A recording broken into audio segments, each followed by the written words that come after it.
Hello to all, and thank you for joining us for the first video of our project designed to introduce the model laws developed by the United Nations Commission on International Trade Law, or UNCITRAL, in the area of cross-border insolvency law.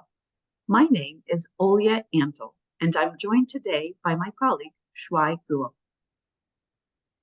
Hello, everyone. This first video is devoted to the UNCITRAL model law on cross-border insolvency, which was first issued by the Secretariat of UNCITRAL in May of 1997. This year, we mark the 27th anniversary of the adoption by UNCITRAL of this model law, and are taking this timely opportunity to celebrate a significant contribution to the development of cross-border insolvency law. That's right, Shuai. Through this video, you will learn about UNCITRAL, the purpose and structure of the UNCITRAL model law on cross-border insolvency, as well as the tools this model law provides to promote efficient administration of cross-border insolvencies. Throughout the video, we will abbreviate the model law on cross-border insolvency to MCBLI. Earlier, the model law was drafted by UNCITRAL Working Group 5. Can you tell us what is UNCITRAL and how it is structured? Absolutely. UNCITRAL is organized at 3 levels, one of which is the working groups that undertake the development of the topics of UNCITRAL's program. Working Group 5 focuses its work on cross-border insolvency law and has thus far drafted 3 model laws, including MCBLI. Speaking of model laws, I think it is important to mention that a model law is a suggested template for lawmakers to consider when adopting it as part of their domestic legislation and transposing it into national law. States that enact a model law into their legal systems have the flexibility to depart from proposed text. This way, each jurisdiction can transpose a model law with specific variations to fit its existing insolvency regime. And so when we think of jurisdictions that have adopted the MCBLI, legislation of each should be considered to identify any deviations from the model text. That's right, Shuai. And as of the creation of this video, legislation based on or influenced by MCBLI has been adopted in 59 states and 62 jurisdictions. The first states to enact MCBLI were Mexico, South Africa, and Japan in 2000. And the last state to enact MCBLI, at least thus far, was Saudi Arabia in 2022. Shuai, let's discuss the purpose of MCBLI and its scope and structure. Agreed. Let us first start with the purpose.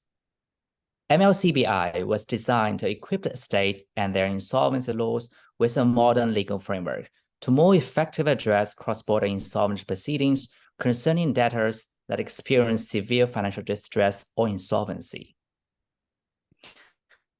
The purpose of MCBLI is to provide a simplified procedural framework for recognition of qualifying foreign insolvency proceedings in situations where a debtor has assets or debts in more than one state. MCBLI is structured in 5 chapters and consists of 32 articles. It does not address substantive domestic insolvency law.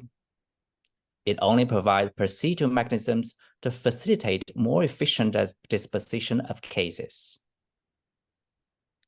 The text of MCBLI focuses on 4 key elements or principles. 1, the access principle. 2, the recognition principle. 3, the relief principle. And 4, the cooperation coordination principle.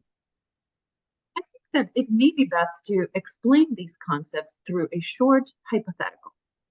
Let us now immerse ourselves into a hypothetical case that encapsulates the intricacies of cross-border insolvency.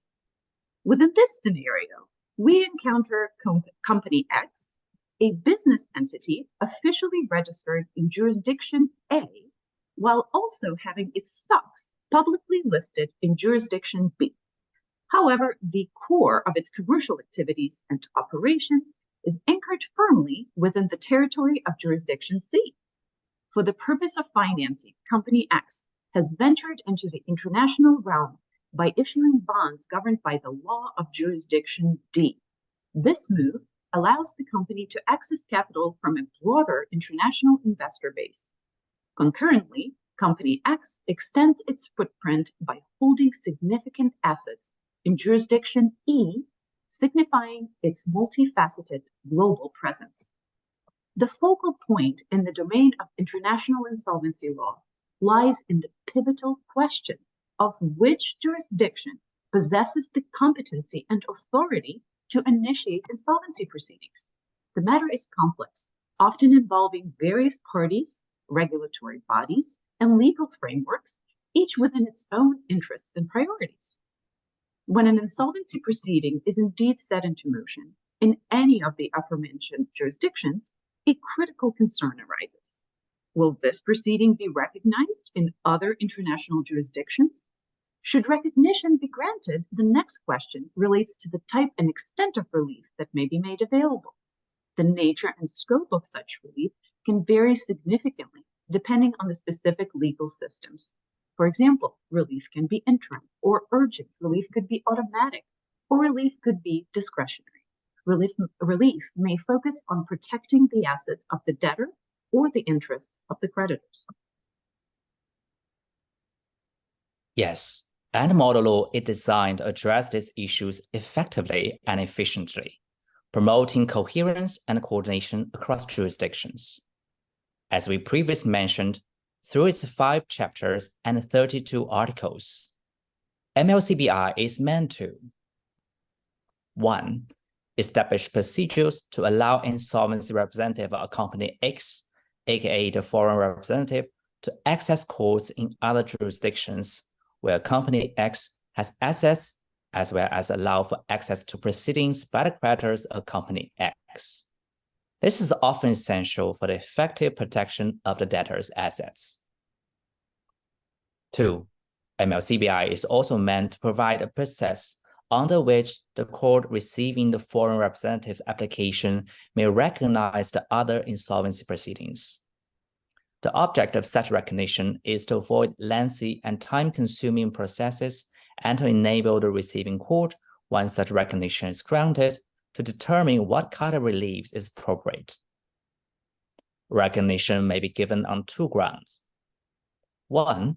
A foreign proceeding is taking place in a state where the debtor has its center and main interest, COMI. Or 2. A foreign proceeding is taking place in a state where the debtor has establishment, meaning a place of operations where such a debtor carries out uncertain non-transitory economic activity. 3. MCBLI also provides a path for such a receiving court to grant relief, including urgent relief to protect and preserve the value of debtors' assets, should such relief be necessary.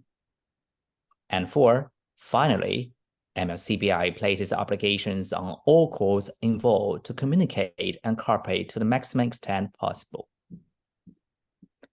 Because recognition in insolvency proceedings across borders is a challenging endeavor, the need for a harmonized and robust legal framework to facilitate cross-border insolvency matters, such as the MCBLI, is crucial. Thank you, Shuai. This concludes our first segment on the purpose and structure of MCBLI.